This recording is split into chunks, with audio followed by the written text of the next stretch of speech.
আসসালামু আলাইকুম রহমতুল্লাহ। বেনামাজি শাস্তি। নামাজ ত্যাগ করলে, রীতিমতো আদায় না করলে তার উপরে 15টি আযাব নাজিল হবে। তার মধ্যে দুনিয়াতে 6টি, মৃত্যু সময় 3টি, কবরের মধ্যে 3টি এবং হাসরের ময়দানে 3টি। দুনিয়াতে 6টি আযাব হলো: নাম্বার 1, বেনামাজির হায়াত কমে যাবে। নাম্বার 2, বেনামাজির জীবনে বরকত হবে না। নাম্বার 3, বেনামাজির চেহারার সৌন্দর্য থাকবে না। নাম্বার 4, বেনামাজির কোনো দোয়া কবুল হবে না। নাম্বার 5, বেনামাজির সব নেকি বরবাদ হবে। নাম্বার 6, বেনামাজির নিকট হতে সব রহমতের ফেরেশতা ভেগে যাবে এবং এক সময় ইসলাম হতে খারিজ হয়ে যাবে। মৃত্যুর সময় 3টি আযাব হলো: নাম্বার 1, বেনামাজি মরবার সময় অপমানিত, লাঞ্ছিত ও অতি কষ্ট নিয়ে তার জান বাহির করা হবে। নাম্বার 2, বেনামাজি ক্ষুধার্ত অবস্থায় মরবে। নাম্বার 3, বেনামাজির মৃত্যুর সময় এত পিপাসা হবে যে মনে হবে 7 দরিয়ার পানিও মুখে ঢেলে দিলেও তবুও বুঝি পিপাসা মিটবে না। কবরের মধ্যে 3টি আযাব হলো: নম্বর 1, বেনামাজির কবর এসে তাকে পিষতে থাকবে। এতে তার এক পাঁজরের হাড় অপর পাঁজরের সাথে মিশে যাবে। নাম্বার 2, বেনামাজির কবরে দাউ দাউ করে আগুন জ্বলবে। নম্বর 3, বেনামাজির কবরে বিরাট বিরাট সাপ এসে ভরে যাবে এবং এক ফেরেশতা এসে জুড়ে জুড়ে গুর্জ মারতে থাকবে। হাসরের মাঠে 3টি আযাব হলো: নম্বর 1, বেনামাজিকে আল্লাহ পাক গজবের সহিত ডাকবেন। বিরাট এক সাপ এসে তাকে কুচ করতে থাকবে। নাম্বার 2, 30,000 বছরের পুলসিরাতের রাস্তা, যা হীরার চেয়ে ধারালো, চুলের চেয়ে চিকন, অমাবস্যা রাত্রের চেয়ে অন্ধকার। বেনামাজি সেই পুলের উপর পা রাখতেই সঙ্গে সঙ্গে কেটে টুকরো টুকরো হয়ে যাবে। নাম্বার 3, বেনামাজির জন্য ওয়াইল নামক দুজক ঠিক করার রাখা হয়েছে।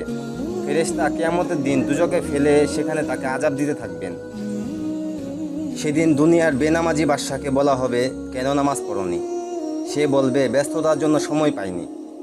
বলা হবে, সুলাইমান আলাইহিস সালাম সারা বিশ্বে রাজত্ব পেয়েও কোনোদিন নামাজ ত্যাগ করেনি, তুমি মিথ্যা ওজর করছো। হে ফেরেশতা, ওকে জাহান্নামে নিয়ে যা। রোগী বলবে, রোগের জ্বালায় নামাজ পড়তে পারিনি। বলা হবে, আইয়ুব আলাইহিস সালামকে 18 বছর পোকায় খেয়েছে, তবুও সে নামাজ ছাড়েনি, তুমি মিথ্যা ওজর করছো। হে ফেরেশতা, ওকে জাহান্নামে নিয়ে যাও। আরেকজন বলবে, সন্তান অনেক ছিল, তাদের সেবায় ব্যস্ত ছিলাম, তাই নামাজ পড়তে পারিনি।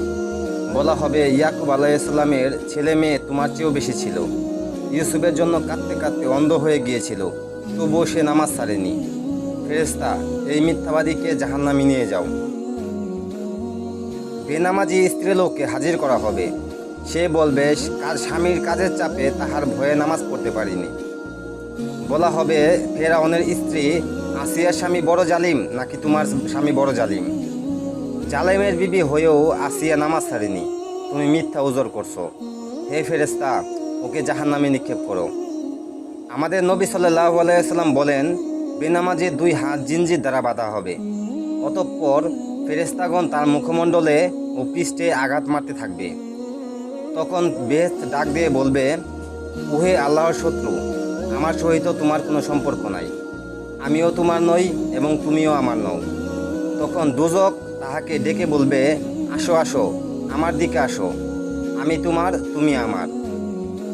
হাদিসে মহানবী সাল্লাল্লাহু আলাইহি ওয়াসাল্লাম বলেন, জাহান্নামে লমলম নামে একটি জায়গা আছে, দেখতে উটের গর্দানের মতো দেখায় এবং 1 মাসের পথের ন্যায় দীর্ঘ। ভয়ঙ্কর ভয়ঙ্কর সাপ দ্বারা ওই জায়গাটা পরিপূর্ণ। সেখানে বেনামাজিদেরকে ফেলে দেওয়া হবে। লক্ষ লক্ষ ভয়ঙ্কর সাপ বেনামাজিকে পেঁচ দিয়ে ধরে মনের আনন্দে দংশন করতে থাকবে। ভাই ও বোনেরা আমার, আল্লাহ পাকের কাছে পানাহ চান ও পিছনে নামাজ কাজা করুন। অন্য এক হাদিসে হুজুর সাল্লাল্লাহু আলাইহি সাল্লাম বলেন, দুজকের মধ্যে জুব্বুল হুজুন নামে বিরাট আকারের একটি ময়দান আছে। উহা শুধু বিচ্ছু দ্বারা পরিপূর্ণ। একটি বিচ্ছু খচ্চরের মতো উঁচু ও মোটা। বেনামাজিদেরকে দংশন করার জন্যই উহাদিগকে সৃষ্টি করা হইয়াছে। মহান রব্বুল আলামিন আমাদের সবাইকে সঠিক ওয়াক্তে নামাজ আদায় করে আল্লাহ পাকের নৈকট্য হাসিল করার তৌফিক দান করুন। আমিন।